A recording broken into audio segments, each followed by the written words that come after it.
Acompañen por favor al libro de Mateo, donde nos hemos quedado. Recuerden que estamos estudiando el Sermón del Monte. El Sermón del Monte. Y estamos viendo, dimos una introducción durante los últimos miércoles, y a partir de ahora vamos a estar viendo cada una de las bienaventuranzas, que son doctrinas de la palabra del Señor, y algunos temas importantes, algunas cosas importantísimas que necesitamos saber allí como hermanos en Cristo. Sabemos que no podemos, ahorita por ahora no estamos teniendo escuela dominical, por ahora, pero ya en el nombre del Señor, pronto cuando podamos tener habilitados para estar un poquito más salvaguardados del sol, vamos a arrancar nuevamente nuestra escuela dominical, ¿ok? Nuestro servicio de escuela dominical, pero esta vez lo vamos a hacer bien, porque vamos a arrancar escuela dominical. ¿A qué hora, hermano? A las 5. A las 5 de la mañana, según hermana, ¿verdad? A las 10 en punto, ¿ok? Pero como todavía no estamos teniendo ese culto dominical, este servicio, hermano, los días miércoles es de suma importancia, porque vamos a estar hablando también de doctrina. Tenemos un grupo de nuevos creyentes que necesitan aprender muchas verdades y muchos principios de la palabra del Señor, y hay muchos viejos en la iglesia que se les ha olvidado, y es bueno recordarlos, ¿ok? Todos estos principios que vamos a ver a partir durante todos estos miércoles en el nombre del Señor. Vamos a ir a Mateo, hermanos. Mateo capítulo número 5, vamos a leer del versículo 1 al versículo 3. Cuando lo tenga pueda decir un fuerte amén. Okay, vamos a leerlo todos juntos, hermanos, a la cuenta de 3, 1, 2 y 3. Viendo la multitud, subió al monte, y sentándose vinieron a él sus discípulos, y abriendo su boca les enseñaba diciendo: bienaventurados los pobres en espíritu, porque de ellos es el reino de los cielos. Señor, bendiga su palabra. Quiero el día de hoy, hermanos, comenzar a hablar acerca de estas bienaventuranzas. Y el Señor comienza hablando de esta primera. Ya hemos hablado qué significa bienaventurados y todo, no podemos repetirlo porque si no, no avanzamos. Pero comienza el Señor diciendo: bienaventurados los pobres en qué, hermano? En espíritu. Dice: porque de ellos es el reino de los cielos. Yo quiero hoy hablar acerca de esa pobreza. Y el Señor, hermanos, cuando comenzó a predicar la palabra de Dios y dar este sermón, este fue un sermón de vida que Cristo dio. Una predicación, como ya lo hemos dicho, 5 capítulos, y una predicación que duró casi todo un día, porque fue un sermón, una predicación que estaba desafiando la filosofía del mundo ahí en el momento, ¿no? Estaba desafiando lo que eran los principios religiosos que habían adoptado muchos de los líderes del pueblo de Israel, y es por eso que esta predicación desafía la filosofía, la forma de pensar de todos los que estaban escuchando, y es por eso que Cristo el día de hoy le dan esa connotación de ser un hombre revolucionario, pero lejos de darle esa connotación política, porque cuando hemos escuchado muchas veces, más en nuestro contexto de Venezuela, que le dice que Cristo es un revolucionario, no tiene nada que ver con una idea política. Si hablamos de revolución que cambió y afectó la forma de pensar religiosa de las personas, sí, Cristo dio este mensaje desafiante y habla de la pobreza en espíritu, y no solamente que dice que habla de la pobreza en espíritu, sino que dice que bienaventurados los pobres en espíritu. Para este mundo, alguien que es pobre no puede ser bienaventurado. Una persona pobre no tiene ninguna virtud. Todos quieren tener excelencia, quieren tener posición, quieren tener posiciones. Y bueno, Cristo dice y comienza este sermón diciendo: ok, bienaventurados todos los pobres en espíritu, porque de ellos es que dice ahí, hermano, es el reino de los cielos. Entonces, ¿qué es esa pobreza que dice Cristo? ¿Cuál es esa pobreza que usted y yo tenemos que tener? ¿Cuál es esa capacidad o esa cualidad que debe tener un cristiano? Bueno, la palabra de Dios nos enseña que necesitamos tener esa pobreza espiritual, porque de ellos es el reino de los cielos. Pero ¿qué significa cuando Cristo dice que los pobres en espíritu? Está hablando, hermano, esa pobreza que Cristo se refiere acá en esta primera bienaventuranza. Está hablando que el pobre, ese pobre es aquel que viene a humillarse delante del Señor. Es aquel que va a reconocer su necesidad espiritual. Hermanos, déjenme decirle algo, que por más tiempo que nosotros podamos tener en la iglesia, por más años que nosotros podamos tener, por más conocimiento, porque no está mal tener conocimiento. De hecho, cada predicación, cada culto, cada programa, ¿qué queremos nosotros? ¿Qué quiero yo como pastor? Que usted aprenda palabra del Señor. El tener conocimiento, hermano, no está mal, pero cuando el Señor habla y dice que necesitamos ser pobres en espíritu, es que reconozcamos que a pesar de mi posición, a pesar de mis posesiones, a pesar de mi tiempo, yo tengo necesidad diaria de mi Señor Jesucristo. Todos los que estamos acá, hermanos, necesitamos tener esta característica de ser pobres y humillarnos delante del Señor y decir y tener y reconocer nuestra necesidad espiritual de Él. El día, hermanos, que nosotros un día digamos, yo no necesito esa enseñanza, o ya yo estoy suficientemente grande para volver a escuchar eso. Y si leemos y hacemos un estudio de todas las predicaciones de Cristo Jesús, el Señor repitió, hermanos, repetía una tras otra las enseñanzas a las personas, a sus discípulos, porque mientras más las escuchamos, es mejor para nosotros. No podemos decir, yo no la necesito. Ya yo no necesito ese programa de damas, yo no lo necesito. Yo no necesito esa reunión de jóvenes, yo no necesito ese consejo. Yo estoy ya grande, yo estoy grande en el Señor. Bueno, la Biblia claramente dice, hermanos, que el que se enaltece, ¿qué dice la palabra, hermano? Y el que se humilla, ¿qué dice? Será enaltecido. Por eso es que todos nosotros debemos tener esta pobreza espiritual. Debemos tener esa necesidad de Dios. Debemos tener esa humillarnos delante del Señor. Es reconocer nuestra incapacidad y reconocer que le necesitamos a Él. Esta bienaventuranza que Cristo dio fue un desafío, como les dije, a la época, porque nos va a mover al cristiano a ver las cosas no como el mundo las ve, sino como el Señor las ve. Dice la Escritura, hermanos, claramente que debemos poner nuestra mira en las cosas de ¿dónde, hermano? De arriba, y no en ¿dónde? En las de la tierra. Cuando nosotros comenzamos a ver a las de la tierra, vamos a ver fallas, vamos a ver errores, vamos a ver pecados. Por eso es que el Señor nos exhorta a cambiar nuestra perspectiva y poner nuestra mirada en las cosas de Dios, en las cosas de arriba y no en las cosas de la tierra. Este mensaje de ser pobre en espíritu, el Señor le estaba hablando a ellos y le estaba animando a ver las cosas como el Señor las ve y no como el mundo las ve. Ahora, los mormones, hermanos, cuando ellos comenzaron su religión, y si, ¿verdad? Usted no sabe la historia, en el seminario lo hemos estudiado en la materia de sectas.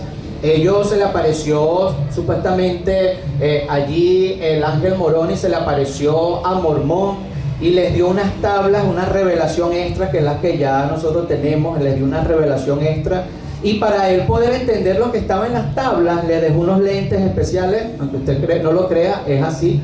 Le dejó unos lentes que nada más podía verlo Moroni, nada más podía ver eso, lo que decían las tablas, porque tenían los lentes puestos. Bueno, qué casualidad que esos lentes nadie los encontró, solamente él, ¿verdad? Él era el único que tenía esos lentes, más nadie sabía lo que él vio, nadie vio las tablas, nadie vio nada. Y bueno, evidentemente una secta basada en esas verdades no puede florecer. Ahora, nosotros tenemos un filtro, hermano, para nosotros saber las cosas de Dios. Nosotros tenemos un filtro por la cual debemos pasar cada una de las cosas, y ese filtro, hermano, es la palabra de Dios. El Señor nos ha dejado su palabra, nos ha dejado su Espíritu Santo para darnos entendimiento, discernimiento. Y a lo mejor de repente hay momentos en su vida que usted está frío espiritualmente, que está mal, que ha pasado por problemas espirituales y se encuentra un poco frío, y yo creo que todos nosotros en algún momento, hermanos, no me venga a decir que nunca lo ha pasado, porque yo creo que todos en algún momento nos hemos enfriado un poco. ¿Amén o no? Es así. Entonces, en ese momento de frialdad tratamos de leer la Biblia y no hay nada, no hay un cambio, no hay un quebrantamiento todavía.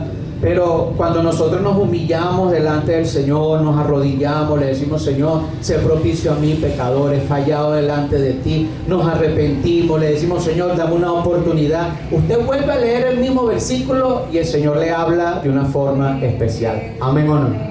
¿Por qué? Porque el Espíritu Santo, hermano, nos va a dar ese entendimiento, esa clave, nos va a dar ese discernimiento. Por eso es importante entender que este mensaje y esto que el Señor le da a los discípulos y a toda la multitud que estaba escuchando, de ser pobre en espíritu, iba a desafiar la forma de pensar.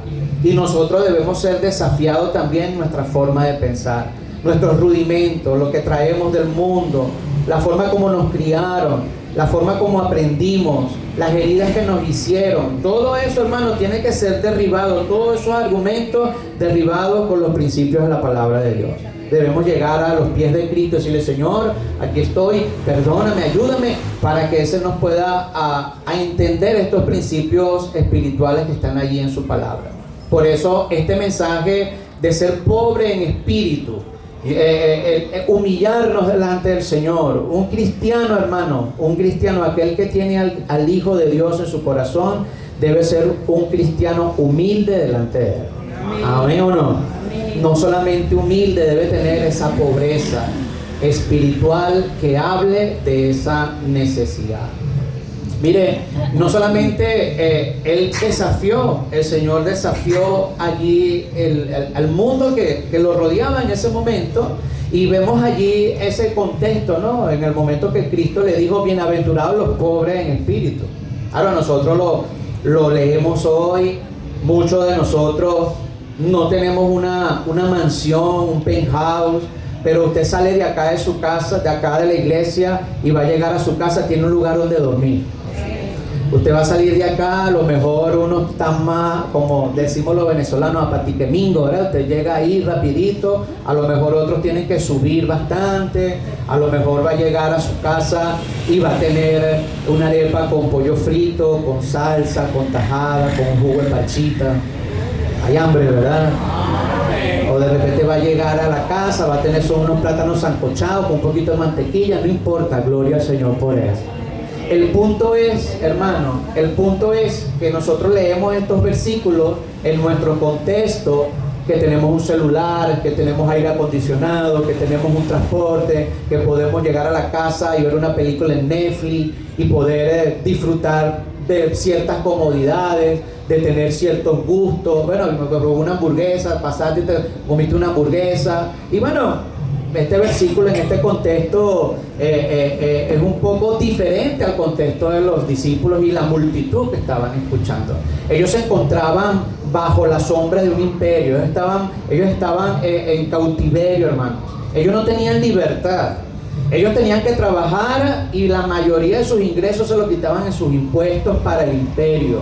Ellos no podían libremente transitar por las calles.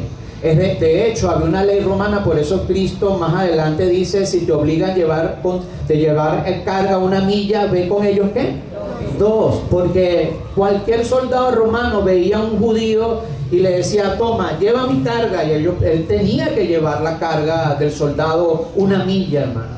Esa era la ley.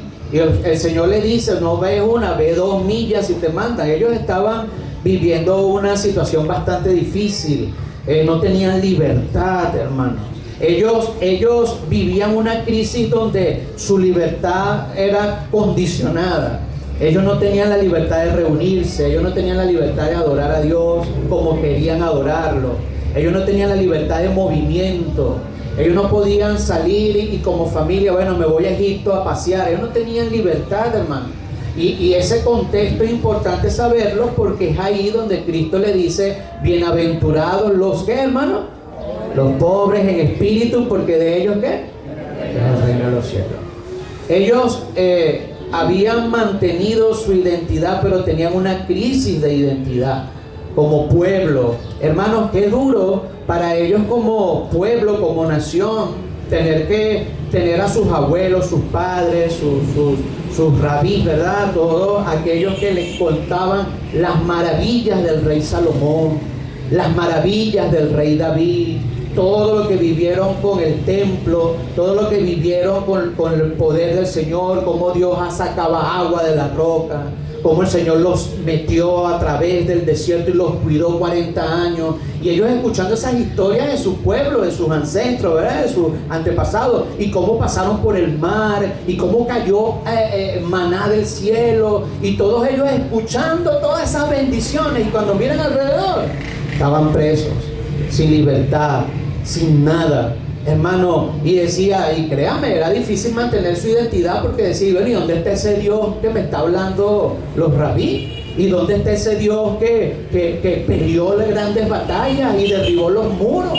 ¿Y dónde está ese Dios que hizo que por el desierto, verdad, el ejército de Egipto muriera en medio del mar? ¿Dónde está ese Dios? Ellos estaban pasando por una crisis de identidad y de libertad. Y el Señor le estaba diciendo, mira, yo vengo a revolucionar. Si yo vengo a dar este mensaje, yo quiero hablar del reino, porque ellos estaban esperando ese Mesías que viniera y levantara en armas al pueblo judío y comenzaran a luchar contra los romanos, y ellos añoraban que el Señor los liberara como con los filisteos y como con Nabucodonosor y todo eso. Pero el Señor dice, no, yo le voy a hablar de un reino. Y mi reino que le voy a hablar es ese reino interno, es ese reino en el corazón. Porque si hay algo, hermano, que Cristo quiere con nosotros, es que nosotros podamos ser gobernados por Él, que Él sea el rey de nuestra vida, que Él controle nuestra vida, que entendamos que nosotros el día de hoy tenemos una identidad que Él pagó con grande precio en la cruz del Calvario, que Él nos dio la libertad del pecado en nuestra vida. Pero ellos tenían que escuchar este mensaje y estaban todos allí con hambre, perseguidos, oprimidos, sin libertad. Y el Señor comienza este sermón diciendo, bienaventurados los pobres, ¿en qué, hermano? En espíritu. El Señor no le estaba hablando de la pobreza física. Y bueno, realmente, hermano, yo creo que de todos los que estamos acá, de repente habrá un hermano que esté pasando una necesidad tremenda, ¿no? Pero yo creo y me atrevo a pensar de que no hay ni una sola persona que pueda decir en nuestra iglesia que está en pobreza extrema. El Señor es bueno con nosotros. El Señor ha sido bueno con nosotros. Y el Señor le estaba diciendo a ellos, yo no les voy a hablar de esa pobreza, esa necesidad física. Quiero hablarle de esa pobreza espiritual que todos debemos tener. Hermanos, si alguien que está tirado en el piso, está azotado por una condición social bien difícil, el Señor lo que espera es que por dentro de su espíritu sea pobre, él pueda reconocer y pueda con humildad reconocer que necesita la ayuda del Señor. Yo no sé si usted está pasando algún momento, alguna crisis de su identidad espiritual o ha tenido algún problema. Pero si hay algo, hermanos, que nunca podemos nosotros perder, es esa pobreza en espíritu. Es poder decirle, Señor, yo te necesito. Que usted sepa y entendamos que nosotros necesitamos diariamente ese mensaje de la palabra del Señor. Como lo dije hace 2 domingos atrás que prediqué, un cristiano maduro no desaprovecha ninguna oportunidad para escuchar la palabra de Dios. ¿Están conmigo, hermano? Amén. Necesitamos entender esto. Ellos estaban en este contexto, hermanos, que Cristo habla al pueblo, a esa multitud en ese monte.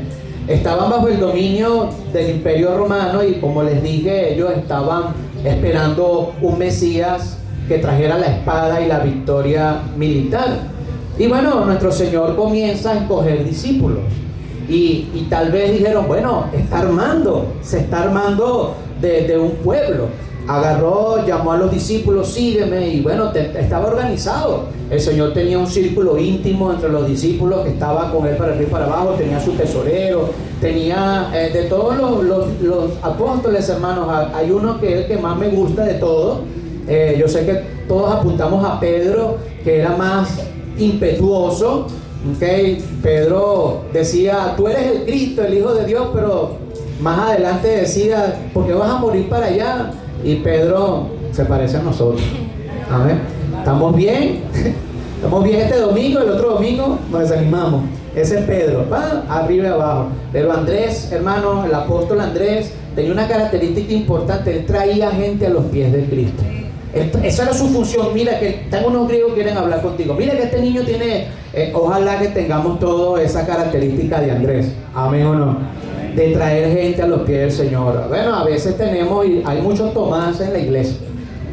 Hay que ver para creer. Hay que ver para creer. Eso está duro, pastor. Construir la iglesia hay que ver para creer. Tenemos un Dios vivo en los cielos. Pero no necesitamos ese Andrés, ese Tomás que ver para creer. O un Felipe dice, no, más de 5,000 personas, 5 panes, 2 peces, esto no va a alcanzar. Necesitamos hombres y mujeres de fe, amén o no, ¿verdad? Pero bueno, él le comenzó a armar su equipo, su grupo, empezó a organizarse, tenía un tesorero, a Judas. Ojalá que el tesorero o los tesoreros de la iglesia no tengan el espíritu de Judas, ¿verdad? Pero bueno, siempre van a tener esa estigma, ¿no? Pero el Señor se organizó, pero Él no estaba llamando a tomar las armas. De hecho, cuando vinieron a buscarlo en el huerto de Getsemaní, tenían una sola espada y el Señor dijo, esa es suficiente, una sola. Y todos sabemos que cuando vinieron a agarrar al Señor, Pedro, el que sacó y ¡puf!, le voló la oreja a este hombre, y el Señor agarró, lo sanó, y él le dijo, yo no vengo, mi reino no es de espada y guerra. Él estaba hablando más bien de mansedumbre y paz. Él estaba hablando más bien de poder gobernar, y ese reino que el Señor estaba hablando no era un reino físico como David, como Saúl. Era un reino en el corazón, era un reino en lo interior, era un reino que nosotros podamos fortalecer. Hermano, su vida espiritual depende de usted. ¿Están conmigo, hermano? Mire, acá desde el púlpito, palabra de Dios, predicación, palabra de Dios, programa, todo, diferentes cosas, como hablamos hace un domingo que hablamos del diezmo, de la ofrenda. Hermano, la iglesia ha avanzado en un contexto diferente. Estamos ahorita en un mundo que está avanzando. Necesitamos tener un programa. Va a salir por ahí uno que va a decir, ¿dónde sale la escuela dominical en la Biblia? ¿Dónde sale el programa de jóvenes en la Biblia? ¿Dónde sale un programa de damas? Ahí no sale en la Biblia, hermano, porque la iglesia tiene que adaptarse al contexto social que estamos viviendo, y en nuestro contexto de La Guaira, hermano, de este estado tan pecaminoso, tan difícil, nosotros los espadachines tenemos que estar ocupados. Amén. 100% ocupados. Además, nos salvamos de no tener culto todos los días. Necesitamos tener, hermano, mientras más estemos ocupados en las cosas del Señor, es mejor. Ahora, la vida espiritual, su vida interna, el reino que el Señor quiere construir, depende de usted. Depende de su mansedumbre, depende de su humildad, depende de lo que usted deje hacer a Dios en su vida, de lo que usted agarre, de la humildad, la mansedumbre, de saber que a veces vamos a escuchar un principio de la palabra de Dios que nos va a pegar, no nos va a gustar al principio, vamos a decir, esto está duro, esto está difícil, pero necesitamos tener ese espíritu de ser corregido, de ser enseñado, de ser moldeado por la palabra del Señor. Porque ese reino que Cristo habló de construir no era un reino físico, era un reino interior. Y allí, hermanos, cada uno de nosotros es responsable de cómo el Señor gobierna tu vida, cómo el Señor gobierna tu mente, cómo el Señor gobierna tu corazón. Porque de nada sirve venir un domingo a la iglesia, hermanos, y de lunes a sábado estamos metiendo en nuestra mente, estamos viendo tantas cosas perversas, tantas cosas malas, tantas cosas en nuestro corazón. Estamos perdiendo terreno. Necesitamos más bien con humildad con mansedumbre decirle y reconocer: Señor, yo tengo esta pobreza en espíritu, yo necesito de ti, sin ti nada soy, hermano. Nosotros sin Dios nada podemos ¿qué? Hacer. Ahora, depende de ti, hermanos, depende de ti cómo Dios va a armar ese reino en tu vida. ¿Quién gobierna ese corazón? Porque le decimos que Él es nuestro Señor, pero Él gobierna ese corazón, gobierna tus decisiones, gobierna tu espíritu, gobierna tu mente, gobierna tu forma de pensar, tus ideas. Y es por eso que Cristo habla al pueblo, a esta multitud, le da este mensaje desafiante y le dice: bienaventurados los pobres en espíritu. Ellos estaban esperando, hermanos, cuando fueron todos a esa multitud, a ese monte. Ellos estaban esperando un mensaje de impulso político, pero el Señor les habló de esa pobreza interna. Usted es pobre físicamente, bueno, ojalá que el Señor le dé bastante dinero y pueda tener comodidades, ojalá. El Señor le ayude, sus metas, sus planes, su trabajo. Hermanos, pero si hay algo que nosotros debemos anhelar, ser pobres, es en nuestro interior. Es nuestra necesidad de Cristo. Ellos tenían una opresión, una opresión allí, hermano, política, una tensión social tremenda. Hablamos hace 2 miércoles que había una brecha religiosa tremenda. Es decir, el pueblo de los judíos estaban los denigrados, que eran su gran mayoría, y estaba esa élite religiosa que eran ricos, eran educados. Hablamos de los fariseos, los saduceos, no lo puedo volver a explicar acá, pero había estas sectas que eran de posición. Esas sectas de posición tenían estos pocos privilegiados, como lo era Mateo, que era recolector de impuestos y tenía cierta posición. Pero el pueblo, había esa élite religiosa, pero también está ese pueblo de la tierra, ese pueblo campesino, pescadores, marginados. Bueno, y precisamente Cristo en su mensaje le está haciendo de ánimo a ellos, diciéndole: bueno, sabemos que estás bajo opresión, eres un campesino, estás pobre, ¿verdad?, físicamente, pero bienaventurado aquel que tiene esa pobreza en espíritu. Hermano, por eso es importante, interesante, porque el contexto cultural y religioso que ellos tenían, esa justicia era una justicia legalista. Como les dije, que estaban enfocados, los fariseos enfocados en esa observancia externa de la ley, pero estaba olvidando lo interno. ¿Se acuerdan que Cristo le dijo a los fariseos: ustedes limpian lo de afuera del vaso, pero por dentro está ¿y qué? Sucio? El Señor les estaba hablando a ellos, y esa era su característica principal de los fariseos: observar externamente las cosas, pero por dentro estaban vacíos. Y como le dije ya hace 2 miércoles atrás, es importante lo de afuera de nuestra vida, es importante nuestro testimonio, todo lo que hacemos para Cristo, pero debemos trabajar no en lo que hacemos solamente, sino en lo que somos para Dios, en lo interno. Por eso el Señor le está dando este ánimo y le está diciendo esta expectativa del reino, ¿no?, a todos estos que estaban escuchando, y les da esta expectativa y le dice allí a todos los que hablaban del reino de Dios. Ese reino que Cristo le estaba hablando no era un reino de fronteras geográficas, no era un reino tangible, era un reino que comenzaba en el corazón del hombre. Ahora mi pregunta es: ¿realmente ahorita, hoy, puedes decir de corazón que el Señor está reinando tu vida? ¿Es Él el dueño ahí de tu corazón? ¿Qué es lo que ocupa más importancia en tu vida? ¿Qué es lo que ocupa más importancia acá? Ojo, hermano, no está mal el trabajo, no está mal el estudio y todo lo demás, pero cuando yo digo: bueno, yo no puedo hacer las cosas de Dios porque tengo que estudiar, y ahí inmediatamente el principal objeto, el principal que está reinando no es Dios, es mis estudios, mi preparación, mi trabajo. Y gloria a Dios por eso, hermano. Gloria a Dios por todas esas cosas, pero en nuestra vida debemos buscar primeramente a Dios. Amén. Primeramente a Dios. Si yo pongo a Dios de primero, Dios va a bendecir mi familia.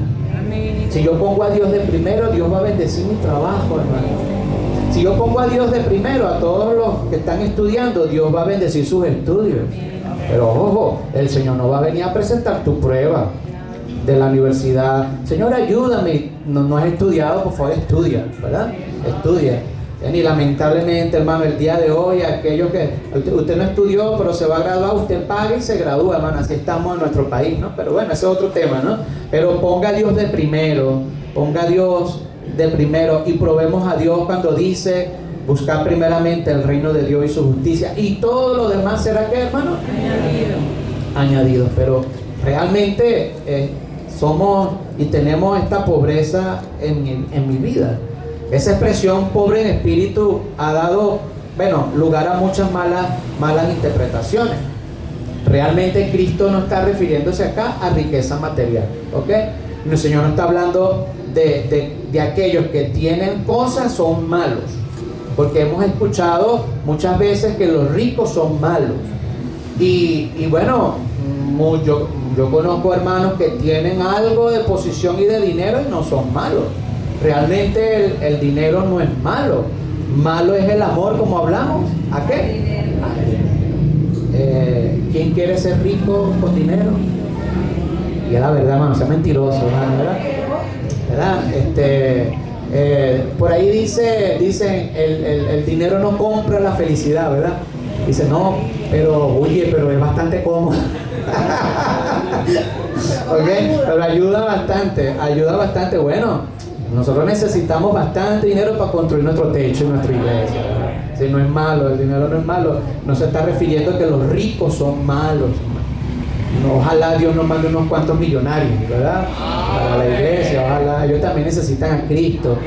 Pero sí, es cierto, el amor al dinero endurece. Por eso es que vamos a la llanada a predicar arriba donde están todos esos penjados, toda esa gente tremenda. Ni nos dejan pasar porque están endurecidos, ¿verdad? No quieren nada con Dios. Vamos allá a la copita del barrio donde, bueno, pues casi vemos allá la autopista Caracas-La Guaira y le invitamos para la casa y se traen hasta el gato para la iglesia. ¿Por qué? Porque cuando la necesidad física nos lleva a buscar un poco más de Dios, cuando estamos cómodos nos olvidamos del Señor. Cuando está sin trabajo, cuando usted no tiene dinero, ahí, Señor. Pero cuando ya gana un poquito más, me olvidó del Señor. Pero ahí no se está refiriendo de riqueza material. Tampoco es que está condenando a los ricos, por supuesto. Ni tampoco está mostrando una preferencia especial por los desposeídos, los indigentes o los que no tienen dinero.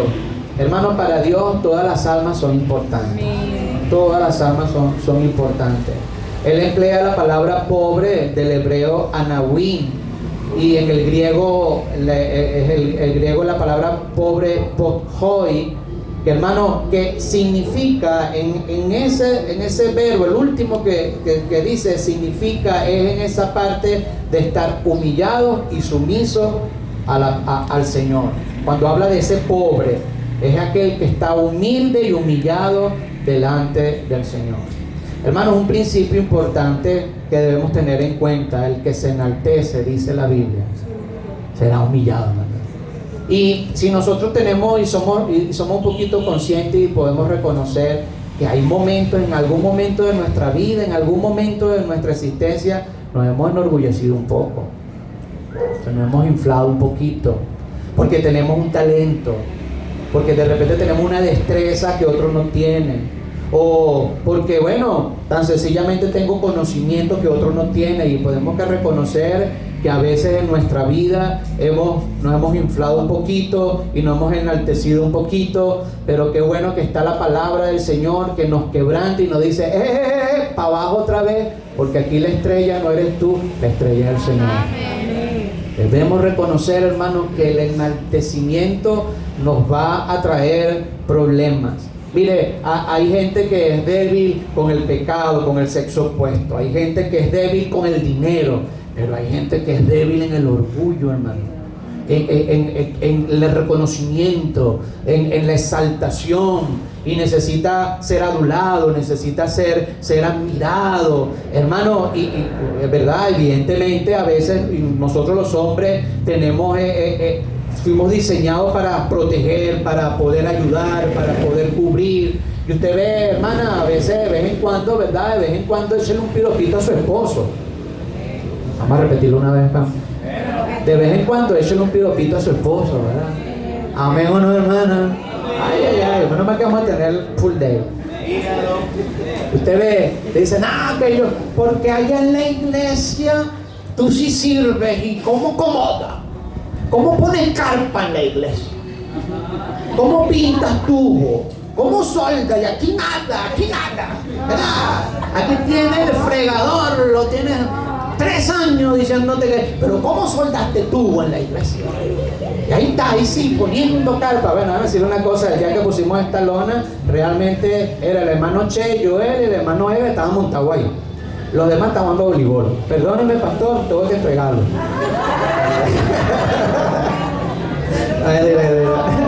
Mentira, sí, ellos jugaban un partido y venían un ratico. ¿Mano Edgar, sí o no? Sí lo ayudamos, claro que sí, claro que sí. ¿Usted sabe por qué él tiene así? Claro, porque aquí cuando, ¿verdad?, pintó los tubos, hermano, muchas gracias, hermano, qué tremendo, gracias por poner sus talentos a disposición del Señor, siga adelante, hermano. Uy, eso quedó, fue bello, hermano Edgar, tremendo, mire, eso quedó fino, mire que pusieron esa tubería, hermano, que pero entonces su esposo arregla la tubería en la casa y usted lo que le dice, ya era hora.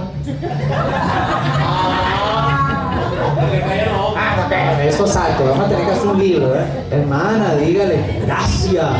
No le diga que ya, hermano, duró 3 años a poner la tubería, está bien, pero no se lo recalque, hermano, por favor. Más bien échale un piropito. Oye, qué bueno. Oye, eso bueno, tenía ahí un hombre en la casa y ahí está el hombre así. ¿Qué más arreglo? Que se sabia, hermano, que se sabia, ¿verdad? Ahí está, usted, su esposa le cocina tremenda comida, usted tiene que llegar, mi amor. No me había comido algo tan rico en mi vida. Y esa esposa no, ¿qué quiere que te haga, verdad? Hermano, mire, nosotros necesitamos a veces, perro, que nos digan, ¿verdad? Oye, qué bueno. Y ¡vánchale, qué bueno! Pero hay momentos en la vida real, en el matrix original, que es la vida real que vivimos nosotros. A veces eso no va a suceder. A veces no va a tener la palmadita en la espalda, no va a tener alguien que le halague, no va a tener eso. Y es por eso que la Biblia dice claramente que yo debo hacer todo como si fuese para quién. Para el Señor y no para los hombres. Si hay algo, hermano, si hay algo que destruye la vida de alguien, es el no ser humilde, es tener enaltecimiento, ¿ok? Recuerde que un día estaremos en la presencia del Señor y llegará el momento de nuestras obras pasar por fuego. Pasará por el fuego, dice la Biblia, madera, heno, hojarasca, quedará en el olvido. Todo lo que es piedras preciosas, oro, plata, va a permanecer. Vamos a recibir coronas por nuestro servicio en la tierra, servicio al Señor, pero esas coronas no son ni para usted ni para mí. Esas coronas que recibiremos, si las recibimos, es para ponerla a los pies de nuestro Señor. Porque entendamos que, como dice la Biblia, hablando de esa pobreza que todos debemos tener, es esa pobreza de humildad, como es ser humillado, sumiso a la voluntad del Señor. Mire, pongo una marca ahí, hermanos, por favor, y vamos a leer Sofonías capítulo 2, versículo 3, para entender un poco cuando habla de esa pobreza, ¿a qué se refiere nuestro Señor? Sofonías capítulo 2, versículo 3. Cuando lo encuentre, diga un amén o ponga cara inteligente, ¿verdad? Para ver si lo consiguió. ¿Lo tienen todos allí, hermano? Dice así la palabra del Señor. Sofonías 2:3 dice: buscad a Jehová, todos que, hermano, los humildes de la tierra, los que pusisteis por obra su juicio. Dice: buscad justicia. ¿Buscad qué, hermano? Mansedumbre. Quizás seréis guardados en el día del enojo de Jehová. Cuando habla de la humildad, está hablando de ser sumisos, de ser mansos delante del Señor, de poder nosotros reconocer esa mansedumbre y reconocer, hermano, y sumisos a la voluntad de Dios. A veces decimos, la voluntad de Dios es agradable y perfecta, lo decimos fácil, pero cuando esa voluntad va en contra de lo que yo quiero, Cuando esa voluntad va en contra de mis deseos, no la recibo muy humildemente. Y es por eso que el Señor quiere que nosotros tengamos en nuestro interno, en nuestro corazón, esa humildad.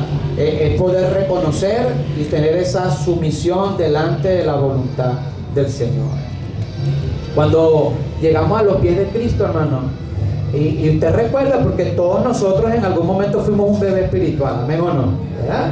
Llegamos a los pies del Señor, aceptamos a Cristo súper emocionados, con una pistolita pensamos que íbamos a apagar el infierno, llegamos emocionados a la iglesia y queríamos comernos todo y llegamos a la iglesia y empezamos a escuchar y decíamos, ay, ay, ay, eso lo estoy haciendo mal.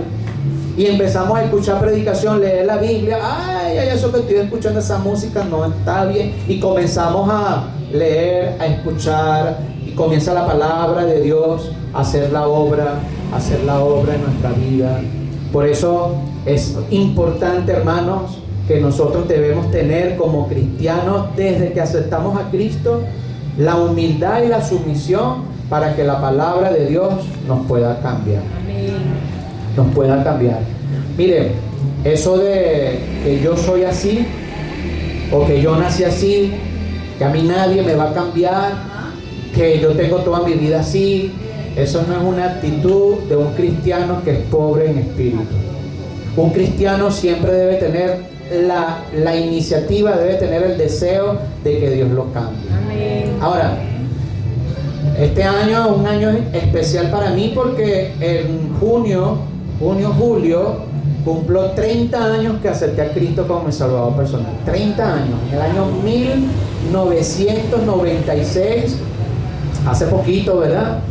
En el siglo pasado, en los años 1600, yo recibí a Cristo como mi Salvador personal. No existían los teléfonos todavía, no existía el internet, sí había un internet, pero no había ni USB, ni iPhone, ni nada. Era un floppy 3.44 de este tamaño, un disco duro que uno metía. Acepté a Cristo hace 30 años y todavía yo necesito que Dios me cambie. Amén, Señor. Necesito que Dios me cambie. Si ya usted, con el tiempo que usted tiene, y más si está nuevecita, ahorita hay mucha gente nueva, se me acercó una hermana que está nuevecita en la iglesia, hermano, muy emocionada, feliz, ¿verdad? Porque eso es lo bueno de los bebés, ¿verdad? Los niños uno lo pone chocho y esos niños uno está contento y los niños alegran la casa. Y me dice, pastor, cada predicación que usted da me está dando puros factos. Usted sabe lo que los jóvenes saben, ¿verdad? Usted está lanzando factos y factos y duro. Usted la tiene berraco, pero muerte la risa, pues. Usted me está dando y dando, pero ¿sabe qué? Con una sonrisa en su rostro, porque sabe que lo que está escuchando le está haciendo bien. Ahora usted tiene 5 años. Bueno, déjeme decirle, pues, usted tiene 3, 4, 5, 6, 7 años, ya usted no es un nuevo creyente. No, yo soy un nuevo creyente, ¿verdad, hermano? Sí, yo soy un nuevo creyente. ¿Cuántos años tiene la iglesia? 12. Oh, mano. Ya usted está listo para ser sacrificado, ¿verdad? Pero todos nosotros tenemos algo que el Señor todavía necesita cambiar. Necesita cambiar. Así que vea, piense, analice, humíllese delante del Señor y háblele a Él y diga, Señor, yo necesito que tú me cambies en este punto. Y el Señor nos va a ayudar. Amén. Bueno, lo vamos a dejar hasta aquí, porque para la semana que viene, si el Señor lo permite, continuaremos entonces con este tema, porque todavía muchas cosas importantes hablar acerca de el orgullo y la humildad ahí en el cristiano. Entonces, bueno, vamos a orar, hermanos. Vamos a inclinar nuestro rostro, por favor, y vamos a pedir la dirección. Señor Padre, gracias te damos, porque eres bueno, Señor, conmigo, eres bueno con nosotros. Ayúdanos, Señor, a tener este espíritu sensible, este espíritu lleno de necesidad de ti, Señor. Ayúdanos a vaciarnos en nuestro corazón, nuestra mente. Señor, que nunca llegue el engaño a nuestra vida, que somos autosuficientes, que ya no necesitamos de tu predicación, que no necesitamos de tu dirección.